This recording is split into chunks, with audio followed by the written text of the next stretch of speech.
So there's two topics today I want to very briefly touch upon. The first topic is a question addressed to dating coaches and pickup artists out there. Now the question is, you keep on telling us that you know examples of short, fat, bald guys who wear thick-rimmed glasses, have missing teeth, hairy pot bellies, all the worst examples that you can think of in a man in terms of his looks descriptors, who can go out and quote-unquote game women who are way out of their league. You tell us that. You keep on telling us these things. Yet on the other hand, when you come to the table and you go into debates with black pillars, you go on and you say that, no, you need to be self-improving. You need to be working out, hitting the gym, making a life for yourself, making a lot of money, having a purpose in life and going after that.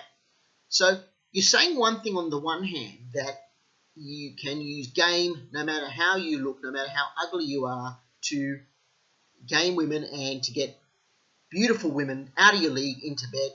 But on the other hand, you're coming on to Black Pillars videos and you are saying that men need to look after themselves, they need to be hygienic, they need to go to the gym, build muscle, get fit, get wealthy, look after their finances, etc., etc., etc. So what is it? Really, what is it at the end of the day? Is it game, or is it other hidden advantages that these so-called unattractive men that you claim that are picking up these women way out of their league, that you claim that they're doing? Is it their hidden advantages, or is it game that they're using? Now, please come clean, because you're giving out a lot of contradictory advice. I want to know, is it self-improvement or is it game? Which one of the two? And don't tell me it's a combination of both, because you contradict yourselves each and every time. So, can the 5'6", hairy, pot-bellied, bald, thick glasses wearing, tooth missing, ugly guy game his way into a woman, game his way to attract a woman way out of his league? Or does he need to do self-improvement? Because anecdotally, you give us one example, and then when you come on to other people's black pill video streams, you give us other examples. So what is it, guys? Lay it out bare. Surely what you're seeing in the field has to be hidden advantages. That's my take on it. But I'd like some proper confirmation from these new age, new generation dating coaches out there. Now, the second thing I want to talk about today is we're seeing a lot of turmoil in this world. This is going to be a very controversial topic. I warned about this in the last video. We're seeing a lot of turmoil in the world today, and certain minority groups that are being funded by people at the top of the chain, the food chain, the quote-unquote elite of society, and I won't mention who they are because I think a lot of people already know, being funded to push agendas that they don't even know they're pushing. Or they know they're pushing, but they know that they don't know that they're being guinea pigs in the whole game. They're pawns in their game. They're pawns in the game with the elite who are pushing these ideas. Now, we've already seen this with feminism. Feminism was a movement that basically empowered women to go for equality with men, which is nothing wrong with in theory.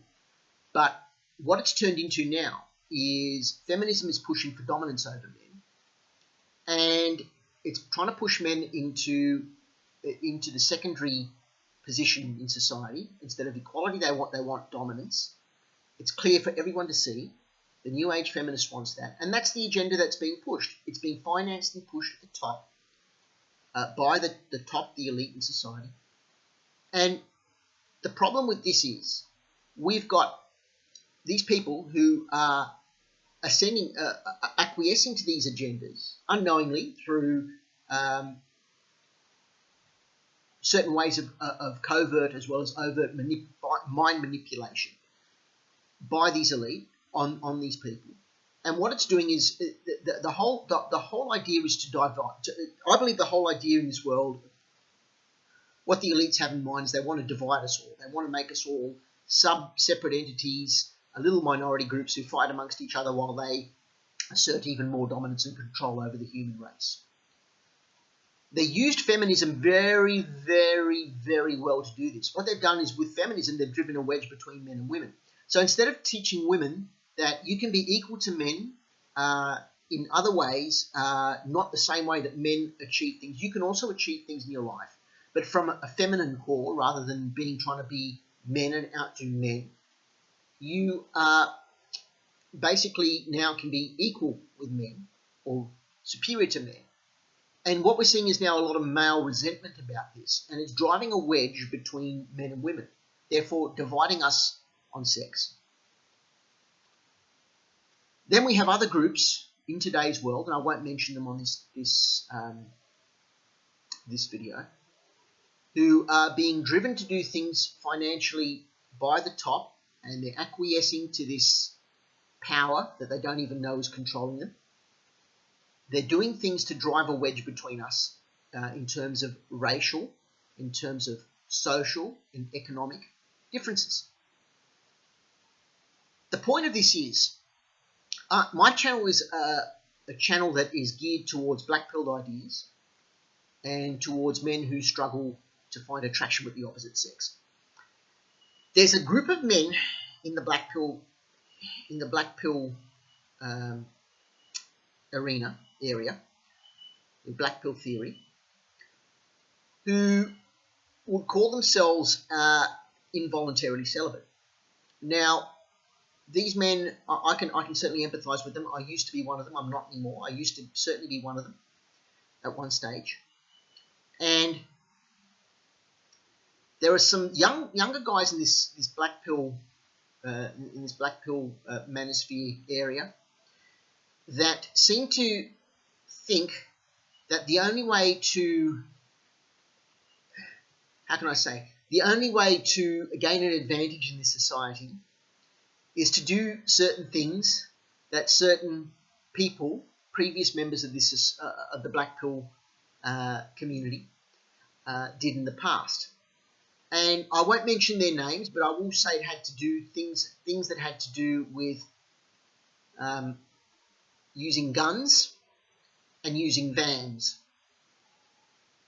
And if you don't think for one moment that the elitists above you who control our society can use you as a pawn as well, like feminists and other minority groups and other racial groups, to bring about what they want in society through an agenda change by using you to go and commit acts that you think are going to serve your purpose, but in the end of the day are only going to bring about more hatred and more division in this society, and work for certain people's agendas at the top of the tree, the elitists, their agendas. If you think that going and doing these acts is a sensible thing, if you think that saying going and then a two-letter word after that with the initials of a certain person's name, going, who is going to get you somewhere in this world, you're horribly wrong. And if you think it's going to push your agenda for your involuntary celibates to be noticed and to be put out there and seeing what a victimized group you are, you're horribly mistaken. All you're going to be doing is playing to an agenda at the top of the tree that wants to bring about certain changes in this society and this world to impose upon the rest of the population that will cause you more harm in the long run. And what I'm talking about is things like gun control, is things like